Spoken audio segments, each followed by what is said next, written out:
In the beginning, as we began addressing our human friends, most had an awareness of source energy, sort of, kind of, maybe, but few understood the power of their Abrahams or their Denalis or their source energies. And so we began talking about you and your physical form and your inner being, and we began helping you to consciously establish the relationship between who you are physically and who you are non-physically. And then we introduced to you a clearer way of understanding what your emotions are about, that your emotions are your indicator of that blend between you and you. And the better you feel, the more blended you are, and the worse you feel, the less blended you are. And so at first we wanted to introduce you to the other part of you, which sort of served to separate you more than we wanted to, but to make you aware that there was another part of you, we had to define who that part of you was and what that part of you does, and how that non-physical part of you existed before this physical part of you existed, and that non-physical part of you exists even now that this physical part of you exists, and how you actually have 2 points of attraction, because you here in this body, law of attraction is responding to what's active within your vibration, but your non-physical Denali is also a point of attraction that non-physical energy is responding to too, and that law of attraction is responding to too. So when law of attraction is responding to 2 parts of you, you can feel the harmony or discord of the response of law of attraction to those 2 active vibrations. You see what we're getting at? So first, you didn't know this part of you existed. Then we activated your awareness that this part of you exists. And ever since then, we've been wanting you to blend those 2 parts. And that's what I'm doing right now. But what you just said, your opening words to us about that part of you, were more separated in nature than blending in nature, because you said something that is absolutely not true, that you cannot do things that that other part of you can do. And without you, the desire to do those things would not even exist. You in your physical form are the reason that the exploration of the contrast is putting rockets of desires into the vortex. You in your physical form are the reason for the expansion. Creation is happening because of what you're doing. And so if anything, you said that backwards.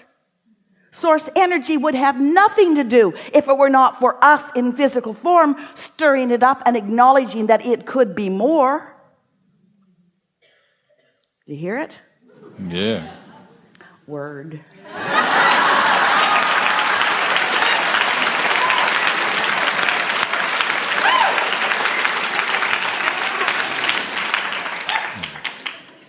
And so talk to us about this relationship. And feel how, in acknowledging that part of you, there is no value or purpose in diminishing any other part of you, because it's the blendedness that makes any of it be. Yeah? I can definitely feel the blendingness become more blended and blended with growth and development of myself, of me identifying myself. And when we have a question for you.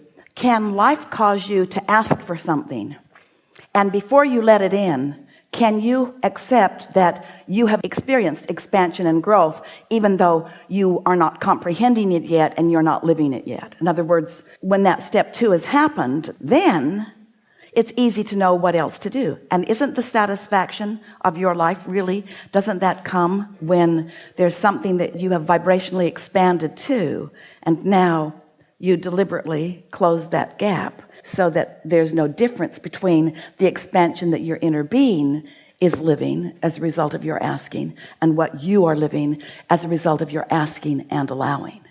You see, when you ask for something, it's easy for us because we just go to what you've asked for. We don't ponder your past and use that as an excuse to slow you down. When you ask, we go right there. That's why when you ask, it is given. Someone should write a book. When you ask, it is given. But then the lag time is all humaning. Yeah. We know you came to talk about some things, and we are enjoying how you start out with a premise that you are pretty sure of with a slight tentativeness about. We have a conversation and it shores up what you know, and then off you go again. So where are you now? I'm in the future now, right? And so, In the future? yeah, I'm in the future, right? It's like, so. The future of manifestation, but you're in the present of the situation of the energy, yes? Yes. Really think about that. In other words, when the past or the present causes you to ask for something that you don't have, it feels like it's a future creation, but it isn't, because it's already been accomplished vibrationally. And when you accept that it's already been accomplished vibrationally, so that you move right to the present too, then it comes now. It comes now. It comes right now. And that lag time that we were talking about, that blurred line between past, present, and future, it becomes irrelevant. It's just this soft, lovely flow where this deliberate, creative creature explores and expands and keeps up with what you've expanded too. Yeah. I can definitely agree, because I feel it expanding, and I feel. So when you feel it expanding, what's the emotion within you about it? Because this is really what we want this gathering to be about. Esther has been saying out loud to herself mostly, and to anyone else who is patient enough to hear her out, I want to own my stuff. I want to own my vibration. If I'm speaking from Esther, if I'm getting something from you that isn't pleasing to me, if you are disrespecting me, or if you are misunderstanding me, or if you are whatever, Esther wants to acknowledge that she's got something going on in her belief system that is active, that is calling that, because there's only attraction, there's no assertion. So if there's only attraction, then whatever she's getting from wherever she's getting it, she's attracting it. Well, it feels like it's assertion when you don't want it. It feels like it's assertion when your words say something different. But when you start acknowledging that maybe my words are saying one thing and my attraction is saying another thing. So what's going on with so many people is that they are attracting through vibration, which is always the way that it is, but they're using words that sound different. And so it's like calling it with your vibration, but trying to hold it off with your words, which gives you a feeling of frustration.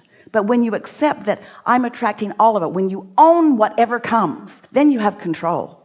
But until you are willing to admit, it took a gas line and a water line to get Esther's attention, that she had desires that she was not allowing to be fulfilled because she had beliefs that were not allowing them to be fulfilled. And relative to construction, it was really easy for her to acknowledge how she was doing that, because she had all those stories of all of those things that had gone wrong in the past that she knew were active in her vibration now. But you've got all kinds of things going on with other people in relationships, the way you feel about your mother, the way you feel about your daughter, the way you feel about whoever it is, what you have been thinking. We like this so much. What you have been thinking. Are you with us? What you have been thinking. Stay with us. What you have been thinking, you probably still are thinking. What you have been thinking, you probably still are thinking.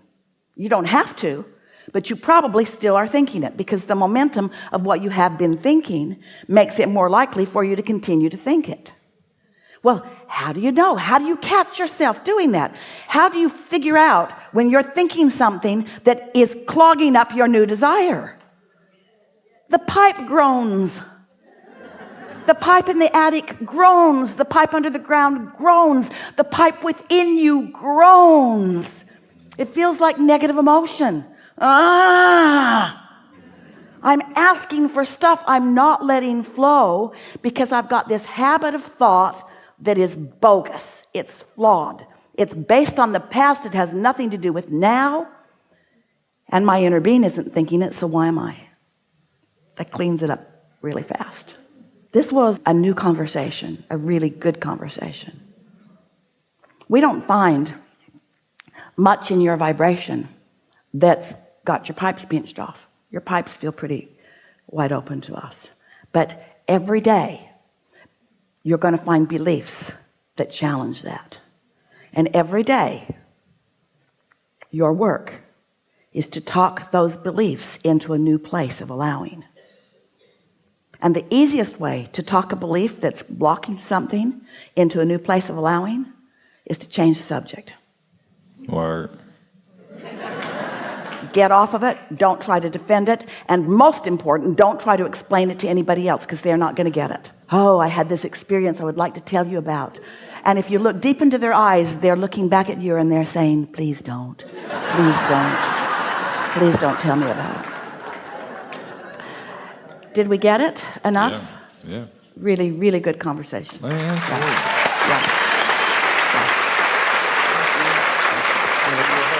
Really good conversation. It's been a really great year for me. Yes, it is.